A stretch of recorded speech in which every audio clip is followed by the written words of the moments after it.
How to separate text in CSV files with this easy function. Hi everyone, I'm here to assist you today. Without any delay, let's jump right in.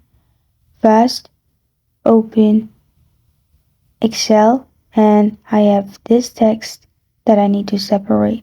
Select one column and press on Alt, A and E. Here, click on the first option and press on Next. Then select which one is your option, space, comma, tab. In my case, it's tab, so pressing on Next. And after you do that, it will simply separate your text. You can repeat this process as you want, and after you do that, you're good to go. This is how to separate text in CSV files with this easy function. Thank you for joining me today. If this video helps you out, please leave a like and subscribe for more. Got a question or want to suggest a topic? Comment below. Thank you for watching.